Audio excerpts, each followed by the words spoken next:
So, you want to be an it girl?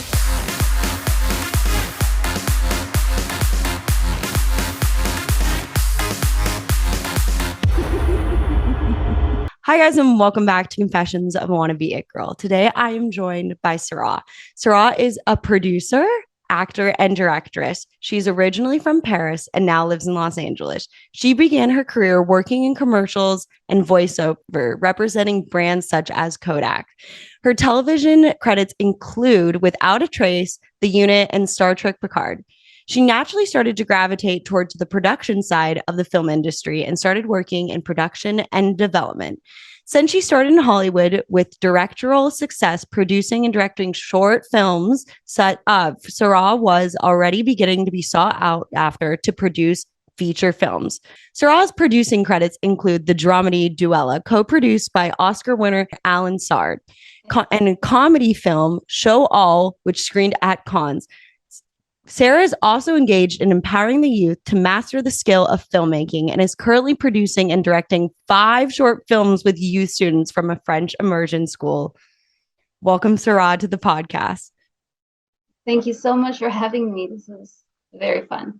I'm so excited. So we're going to jump right into it. So you grew up in France. Yeah. French parents, French upbringing. And when I was 6 years old, we moved to Chicago. Wow. And that was the beginning of a long journey in America. Yeah. And what was when you moved here, if you can remember, what was your kind of perception of Hollywood and Los Angeles? I'm not that old, so I do remember, but yes. So we moved to Chicago, and then we moved after 5 years there. We moved back to France. And then as a family, we all wanted to come back to the United States. And we had the choice to move either to New York or Los Angeles. And in my, 13-year-old mind, I was like, oh my gosh, Los Angeles. I'm a big fan of Madonna, big fan of Michael Jackson. I want to be like their backup dancer. So I voted for Los Angeles. And so did my mom, and my dad didn't really care. My sisters were like, we'll go with the ride. And we landed in Los Angeles. I was in high school. I started high school here, graduated high school, and then I went back to France. So I had 3 years here and then went back. And then I studied film, theater, art in Paris. And that's when I started professional acting. I had been a model as a child, a baby and a young child, to pay my mom's bills, really. And I came back to that when I moved back to France at age 18. I started modeling again, and then doing voiceover, a lot of voiceover commercials while I was studying. I was paying for I wasn't paying for my studies, actually, because it's free in France. Oh. Yeah. And I studied. I went to an art school, the Beaux-Arts, and I went to theater school.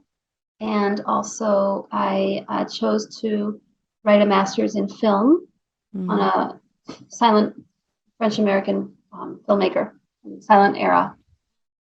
And then I came back here, and then I thought I didn't really jive with the French way of working. Everything was very slow, and you had to be from a family, like blood related to a producer or filmmaker or an actor to get anywhere. Wow. And and I didn't, or you have to sleep around. And I was like, it's not professional enough for me. America, Los Angeles feels more professional. So I moved back and quickly met an agent. I mean, really, like a month later, I was having dinner with friends, and one of my friends' agents was there present, and he was fascinated by my being French. And actually, it's funny because this was 20 years ago, maybe a little less. But this friend, I just had a hike with him yesterday morning. We're still friends. It's really wonderful. So back to this dinner, uh, I chatted with this agent, and next thing you know, he's asking me to send a photograph. So I'm like, okay, well, he wants a headshot, is what he wants. 2 weeks later, I get an audition. I book it, and yeah, and so it was really beginner's luck. Um, Mhm.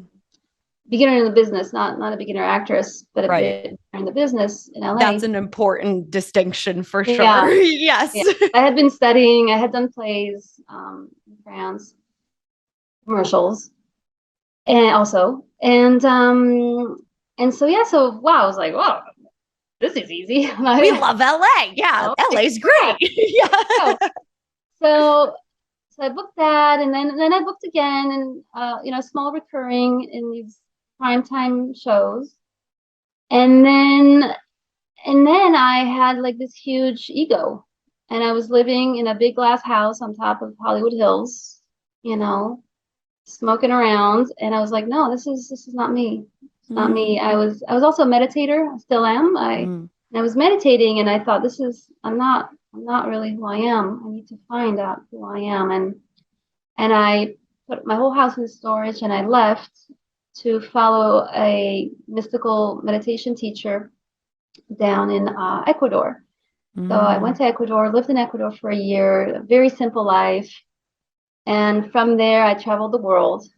I really put my career on pause, although I was self-taping, which was a pretty new thing. My agent was like, okay, you're traveling, so you're going to have to self-tape. This is like unusual, and just so so it's, funny because it's the be all end all yeah, now. right. Yeah, I Yeah. know.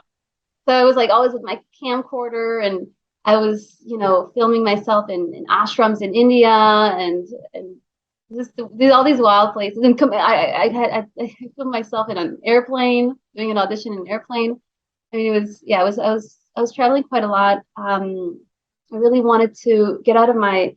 Yeah, I was just as an actor in my Mm, early 20s. It was just all about me, on me and my career, my look, and it just didn't feel right. And so I was looking for. I wanted to know what the world was like and how other people were living across the world, and what was going on over there.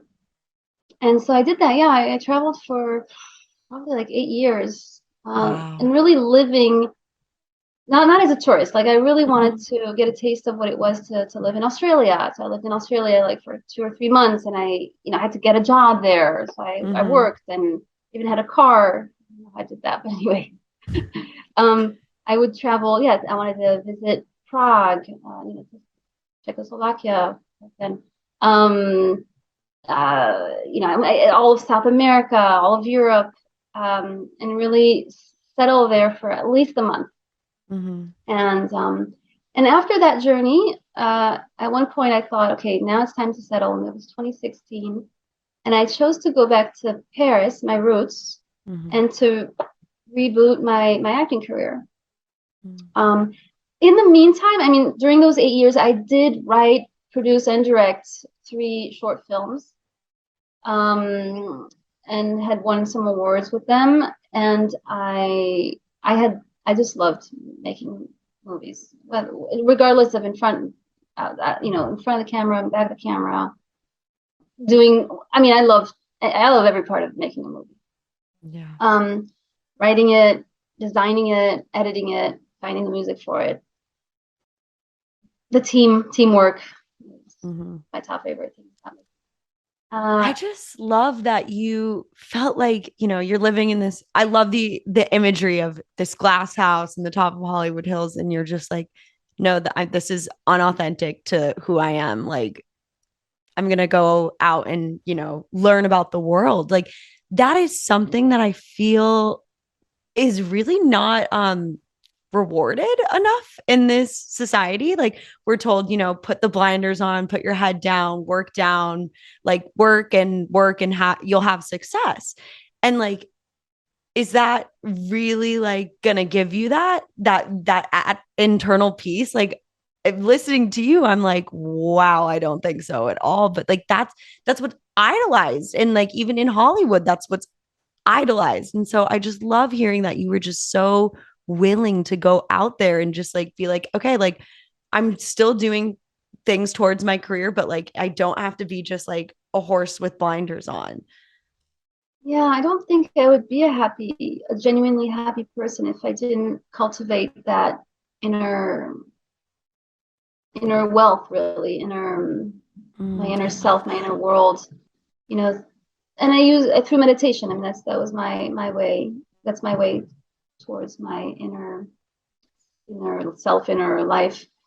Which is a pretty No, but standard it's, way. I mean, no, but I think it's important because I think so much of the ideas of like, the wannabe it girl, if you will, is like, having external things. And really only so much of your life is about what is externally seen, you externally have, but like, at your core, what is, I love the phrase like internal wealth. Like, what is your internal wealth? How are you like feeling? How do you care? How do you care for others? How do you see the Mm. world? It's so important. And then like, and I also believe those make the best artists, because if there's somebody who you see these people in acting class all the time, all they can talk about is acting.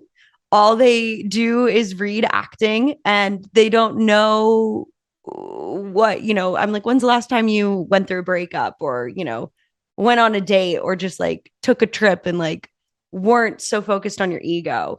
It's a really important part of this industry, with like the narcissism that can run through it. Right. And actually one of the reasons I also went to explore the world is because I wanted to be a deeper actress. I wanted Mm-hmm. I wanted to expand my palette, be able to tell stories in a more in a deeper, more authentic, colorful, felt, experienced way, which I hadn't. I mean, I didn't have the experience. I didn't. I was shallow. I mean, I'll admit it. I was shallow, smoking my joints and going to the gym, and that was Mm-hmm. about it. um, yeah, and also I knew very early on that I wanted to direct films, but Mm-hmm. I always told myself, I'll direct when I'm 50 or 60, when I'll have you know, lived a Mm-hmm. life, so I have a certain point of view and I can actually share stories. But in the end, it came quicker because my first film, Duel, is about twins who were separated at birth. One grew up in Mm-hmm. America in Topanga Canyon on the California coast here, and the other one in the suburbs of Paris. And Iris, the American twin, wants to know more about her origins, her birth mother, and finds out that she has a twin sister that was born from the same mother and at the same time. And so she flies to Paris, only to be met with her twin, who they didn't get along. They just Mm-hmm. clashed and contrasted. And those were my two, my two nationalities clashing. I mean, nationality. I was born in France, but Mm-hmm. grew up in America and France. I mean, I felt very. I didn't. I was struggling with my identity. Mm-hmm. And this film was a healing process, really, an exploration to find out who I am and what my identity is, um, in terms of belonging to a certain culture and country.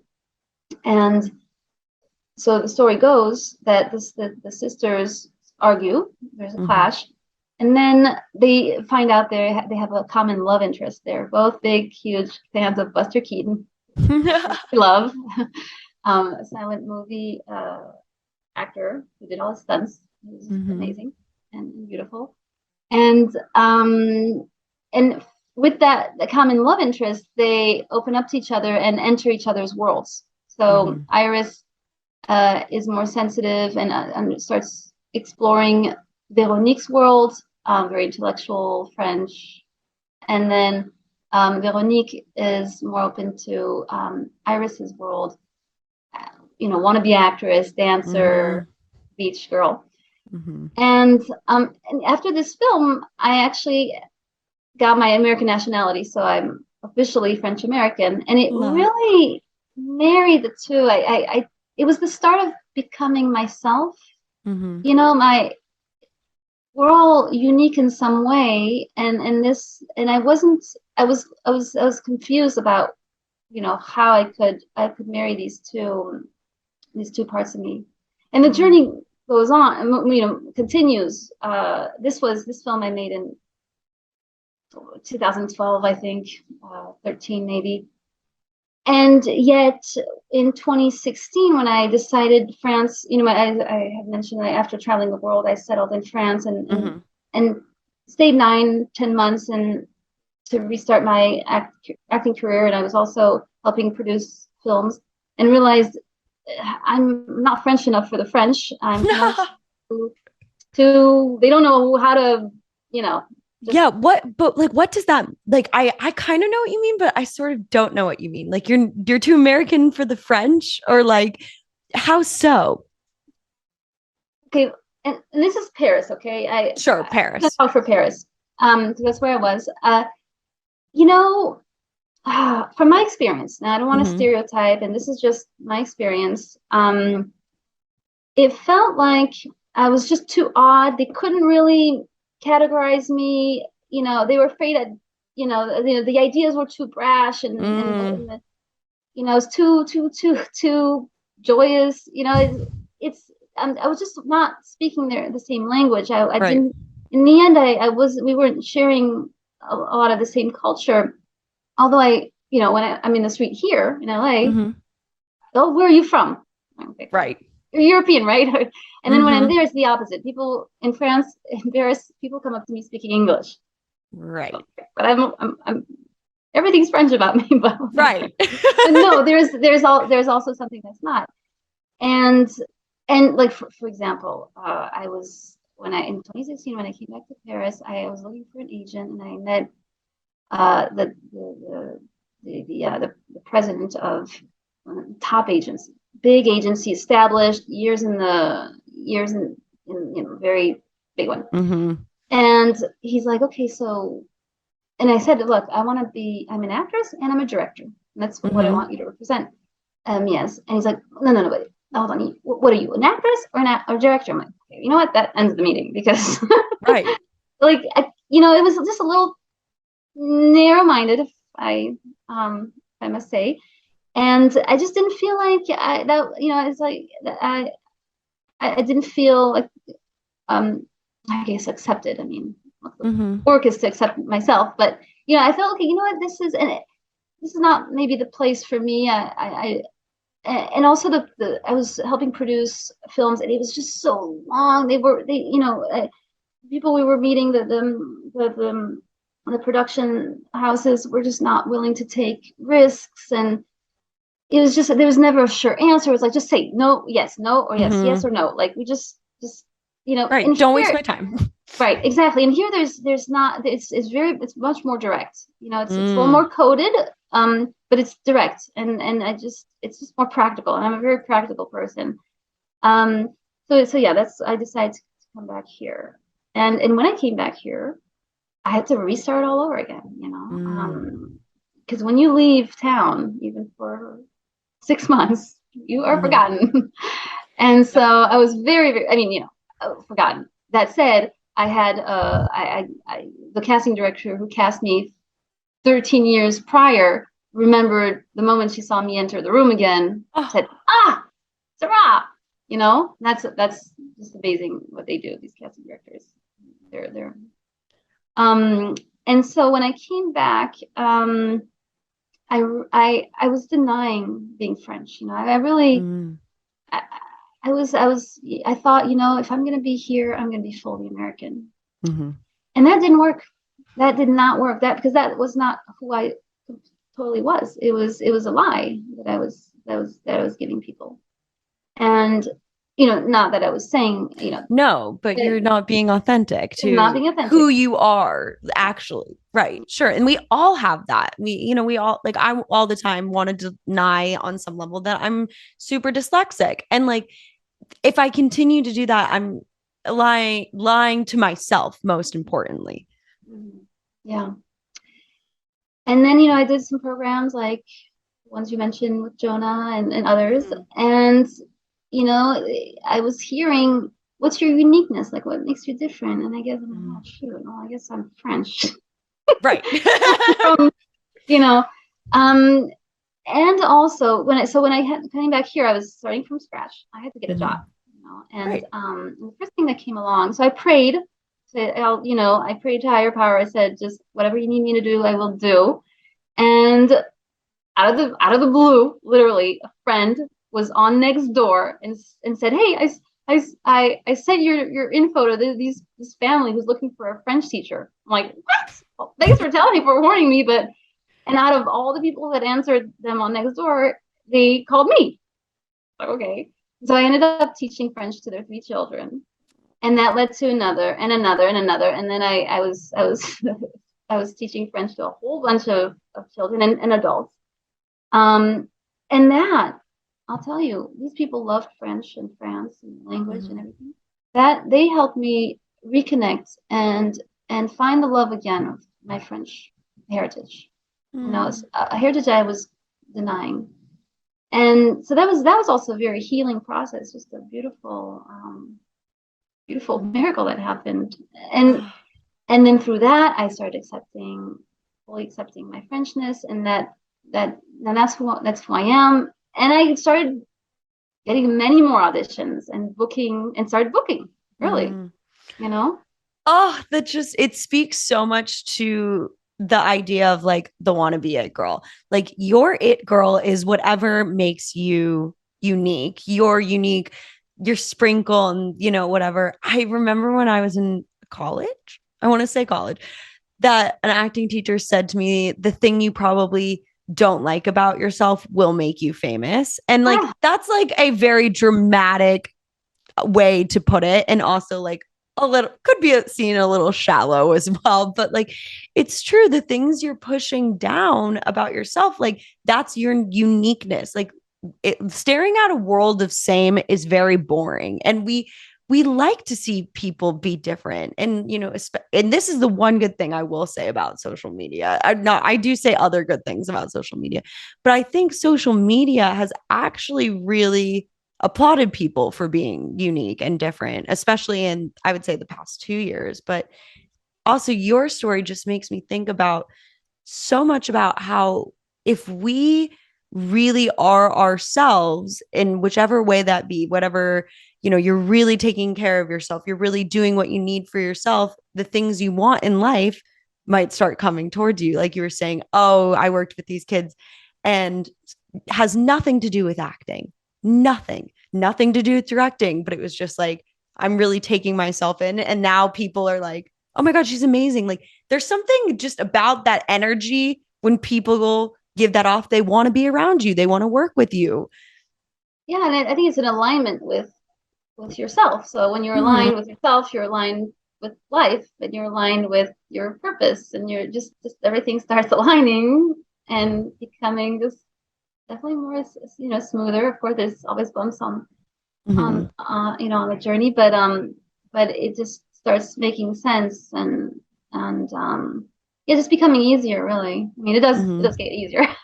No, it does. I mean, it does. It's a time thing. It does get easier. Like I still feel like I flip flop through it every single day on some level, but like, isn't that part of like the human experience as well? Yeah, absolutely. Oh, yay for flips and flops. We love the flips and flops. So when so you've started teaching these students and you're starting to work a lot and whatnot, was the expectations of living the dream now post all of this, like how is that posting all this traveling, post this rediscovery of self, like how are your expectations of what you thought your career would be like? Oh my gosh, no. I thought at my age I would be CEO of a big production company. I mean, I was like, I still think there's a good chance of that. You're right. You're right. Time again. It's time. Yeah, no, it's not.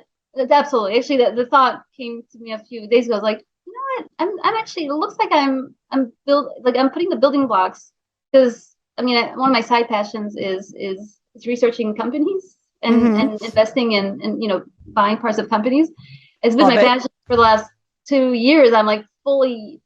A really good passion to have. I was like, why am I so passionate about this? And it's been really amazing. But back to your question, I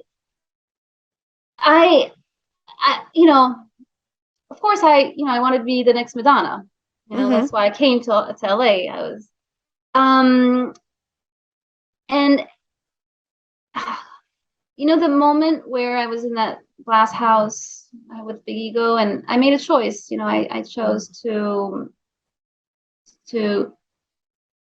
I chose to, I really had a choice. I could, and I chose to nurture my inner journey. Mm. And I felt that was how I could serve the world better. Um, and and I'm glad I did, because I, I have a lot of peace in my life. I mean, I feel great. Mm. I sleep well at night. I don't have those anxieties as I used to have, or those embarrassments, or those lies. It's just Mm-hmm. very peaceful, and more humble, because I had I don't know, a big arrogant streak. I always have to check that, keep that in check. And that inner journey, the meditation, has helped me stay in check, and live. Just always choose the my higher self's way, really, not Mm-hmm. my ego's way. And it's it was when I came back in 2016 to reboot my career, and before I actually started getting those jobs with the French, for the French students, there was a period Mm. where I crashed. I was denying my authentic self. I was, wanting something from the exterior world. And I crashed. I got, deeply depressed, angry. I was stuck. I really was stuck. And that's when I really got down on my knees and asked higher power to send me whatever you need me to do. And that's when the French students came in. And that's when I felt like finally I was giving value to someone. And it wasn't about me and my career and my art and all that stuff. And that's when I started, really becoming happy, when I started teaching. I couldn't believe it. So yeah, to get back on track with your question, I no, I actually, my sister, who had gone to India before me, had gone to see an Akashic astrologer who told her that her sister, me, would, if I were to choose to be a teacher, I would be successful. And I was like, Wow. she told me this in 2008. I was like, there's no way. I'm not at all, like, for me, a teacher was just strict and old school, and Right. like, no way. I am never going to be a teacher. And then here I am, Mm-hmm. 10 years, 20, 13 years later, because being happy being a teacher. And I think it'll always be part of my life. I, I think it's in my, it's just in my fabric. Mm. A teacher, or inspire, or I was gonna say that too because I think teacher has a really large absolutely, umbrella. yes. Like teaching about the world through stories is Mhm. is teaching because I mean that's a huge reason of why I'm so into entertainment is because like if you because for myself growing up watching TV showed me things I didn't know. And like, I wasn't a big reader because I was dyslexic. I was a big audiobook listener, but it allowed me to see and think things I had never seen before. And that is teaching. Right, right. I learned English with Three's Did you? Company, and E.T., and uh, what was some, Amadeus, and all those movies we found in. I love that. It's such a side story, but my Yeah, dad, he lived in Germany growing up and he didn't know how to speak German and he learned from the television. Like, there you you know, go. yep. Yeah, my mom learned English with the Beatles, so that was her generation. See, but like that's the thing. It's like art does innately affect us in so many ways, Mm, it's so which powerful. is Yeah, so so powerful. powerful.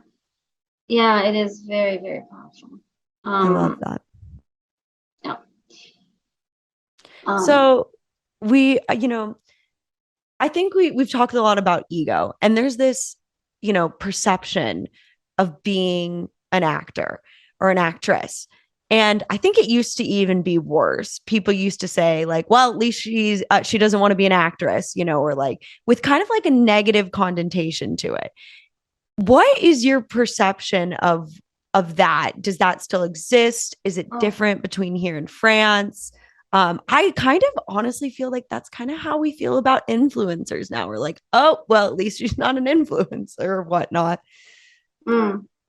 That's fascinating. For so long, I mean, I was denying my Frenchness, and then I couldn't tell anyone that I was an actor. It just felt so embarrassing. I mean, and how can I be an actor if I don't freaking say I'm an actor? I don't, and it sounds crazy it's now. So relatable. I mean, I went through something similar. Yeah, go ahead. Yeah, there's that stigma that you're referring to.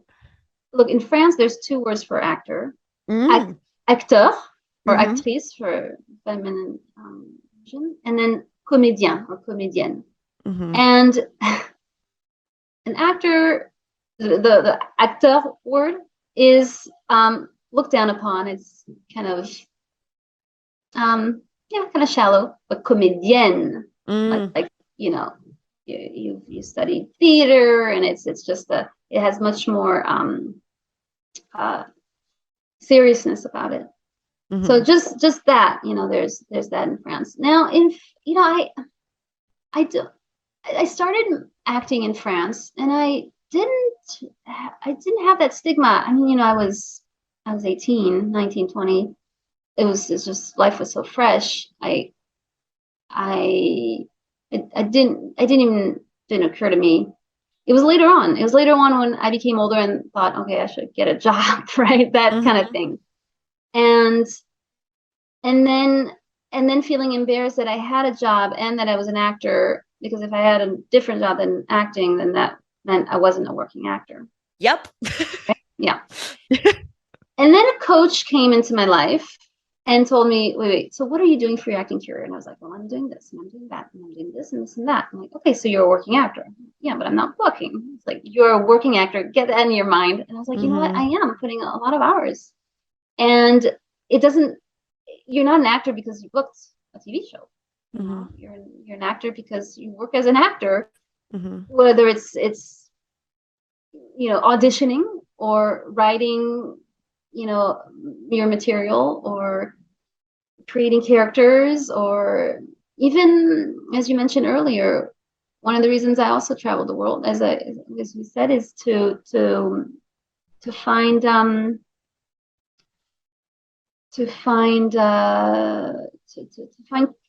characters, to learn life, to experience life, to learn life, and so that's also part of the gig. Now that's also part of the work.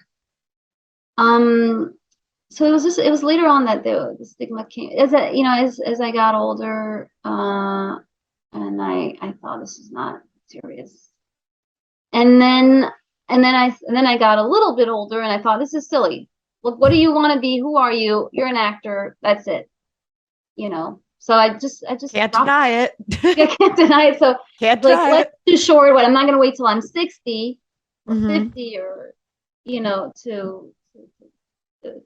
to be in own who I am and own my dream, but I didn't do it myself. I really had help from community, such as the one we're part of, and my coach, and even my parents. My dad's my first fan. He watches my films 7 times in a row. My mom's always cheering for me. They never told me get a job. Right. I mean, I've been on my own since I'm 18. They're like, she's fine. She's whatever she does, she's fine. So they don't really care what I do. I mean, of course. Like within reasons. They want to make sure you're well, healthy, and have a roof over your head. They really never have to worry about that. So yes, there. So it was. I felt, I don't know where this stigma. I mean, where it stems from, I can understand, but and how we I guess we have to go through it. I think it might not even be the fraud. Yes, imposter syndrome. Yes, exactly. I think it's in every career, and I don't think it just has to do with actors. I think I agree. You know, I mean, even me as a teacher, I was like, wait, I don't have any teaching experience. Yeah. This school has Oh, hired me. I was like, I was like to my director, I was like, I don't have credentials. I mean, but he hired me. He's like, the kids love you, the parents love you. You got from A to B, so I'm like, okay. Because after right. teaching all the French to all these kids, a school reached out to me, and then I said, look, I'm an actor. Okay. So Mm. finally I told them, look, I'm an actor. I mean, they knew, but I said, Yeah, yeah. I need to teach theater. I'm going to stop teaching French in your school, but I'm going to teach Oh. in French. Mhm.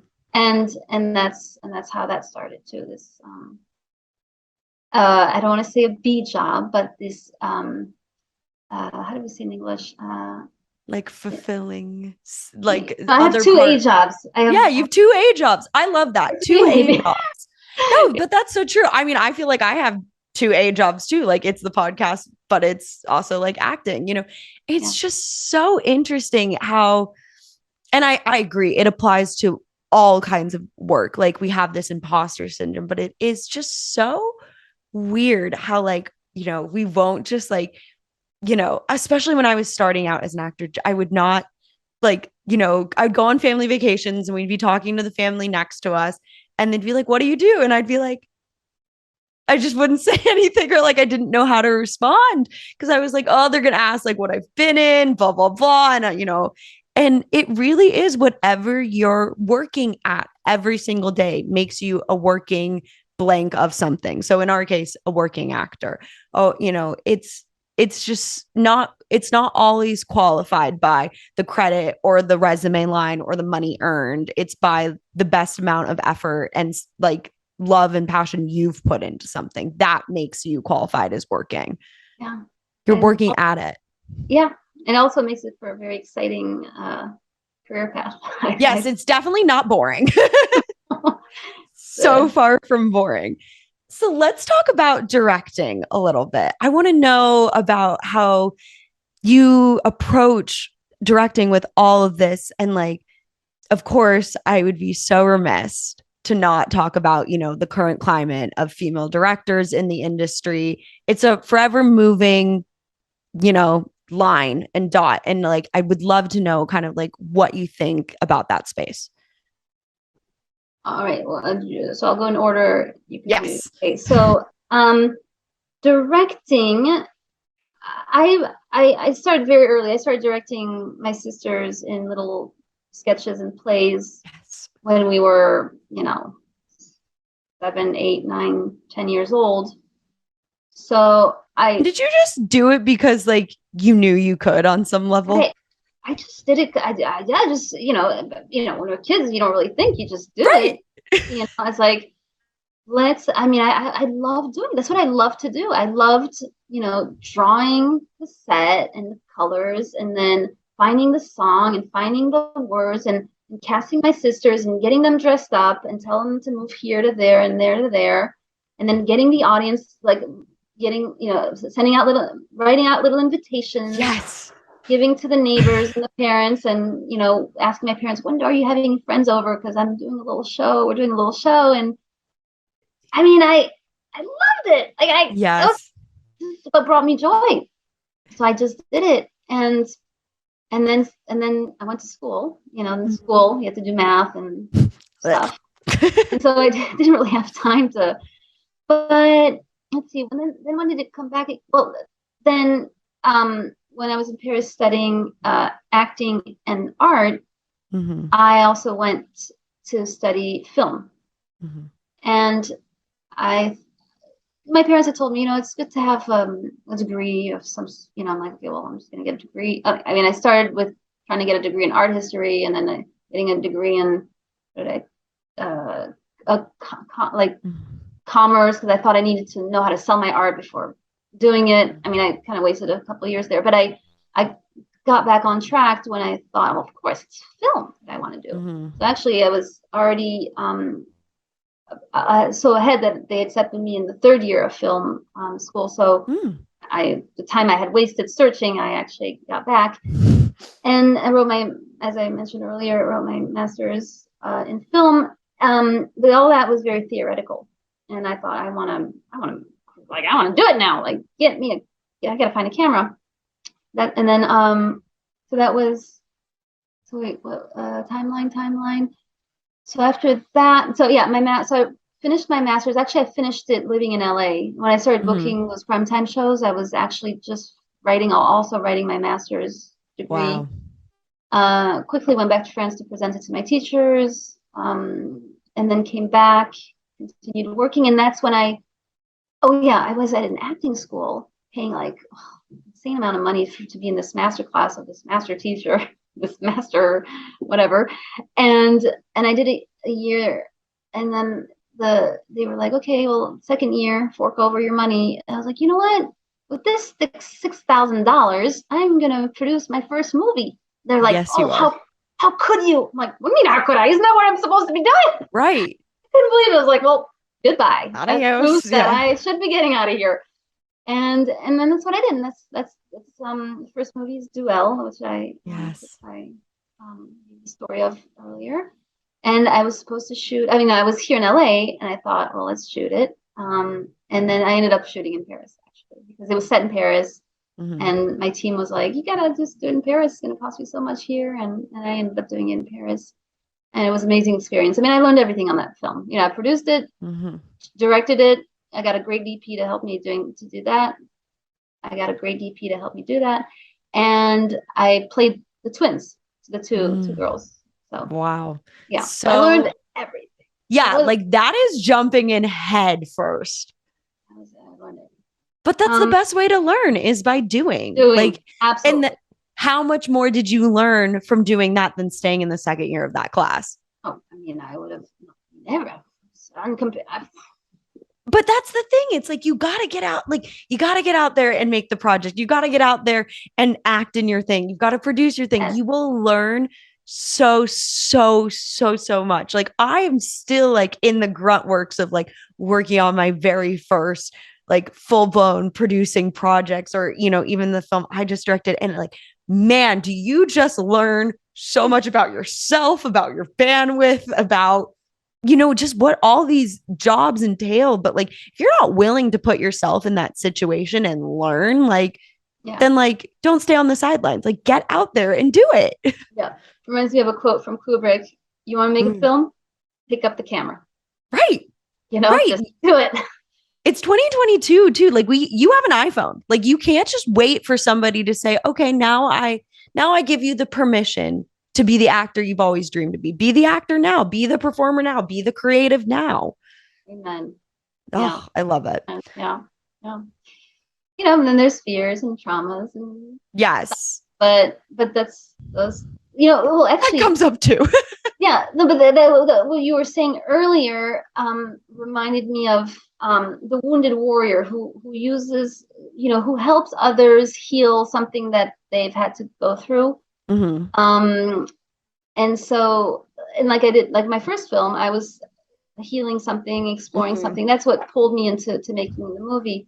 So those fears should be dove into to make art out of and to help others, help yourself through it, but help others eventually.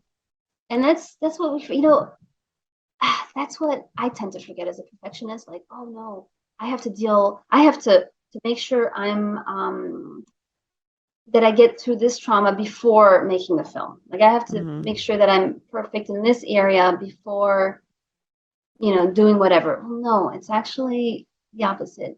Start where you are and use whatever is there to paint that picture or to make that film or to, create this character, because that's the stuff. It's actually the stuff that it's made of.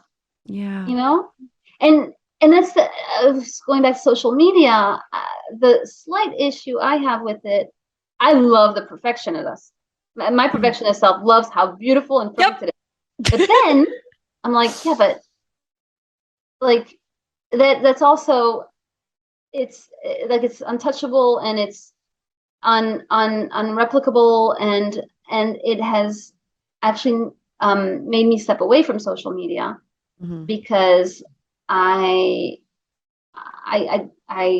don't feel perfect enough Don't we to all? to be in there in that space. And I just hired someone to do my social media, by the way. Love that. Love that. Offload the things you don't need. Yes. I'm curating the images, and I really want, but one of the reasons I haven't been on it, not only I just don't have time, but I really want to make sure that I'm sending out the right message. Like I want to be transparent. I don't want to lie. I really want to bring true value to people's lives. Something they could relate to, use, and so that's the reason I've been a little hesitant about, because I don't want to give off the wrong message. Right. So no, but and that's something that just wraps up all the things we've said so well, is like, being, I mean, for lack of a better word, authentic. I know that's become an overused word, but like staying true to what you believe in, what you see, and putting it out in the world of who you are, that just, shows how connected you are to that throughout. Like you don't even want to just have social media to just have it. That I think that's a really important thing that, I don't know, I any profession, any person, could really ground themselves back to. yeah, I remember when I was 8, 9, 10 years old, if I had Instagram then, I would be full on in it, because I was creating those little commercials and little pictures. Right. But now I do have other things that seem more important to attend to, like teaching kids and putting up plays with them. We can get back to that in an instant, but just to finish answering your question about the entertainment, about being a director. Yes, let's talk about that. So yeah, the reason I wrote directress on my website was to give, more weight to the feminine. Being a female director. Yeah. Yes. And it sounded nice. Director. It does sound really nice. I'm like, why are other people not using that? That's great. You should blow that up. Yeah. Right. Yeah. I'll put on my social media. I'll ask him. Yes, you should. You absolutely should.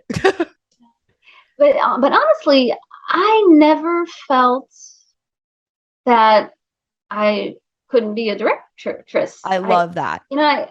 I mean, as I said, I started at 8 years old, and I just went my merry way. And if I have a film, I'll just make it. There's no stopping me. I love it too much, and I don't. Honestly, after humbling myself through meditation, I am completely satisfied if I make a film where everyone is happy and the team works well together, and we create a beautiful picture, and the journey's been fun and healing and enriching. I don't see. I mean, and then it's shared with others who find a benefit to their lives. I don't need it to be on Esquire or the Hollywood Reporter, or I'm completely satisfied. So I don't need Lionsgate to produce. I mean, thank you if you'd like to eventually one day. We're open to it, but we don't need them. Exactly.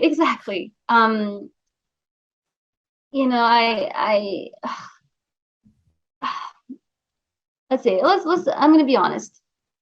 I mean, I've been honest through this whole thing. Yeah. Let's continue being honest. Of course, a part of me wants my work, or our work. I'm going to say our work because it's a team effort, and I want all artists' work to be shared, widely shared.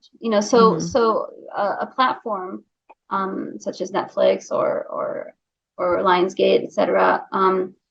Of course, they'll help spread the message. But what's great about today is that you can reach so many people at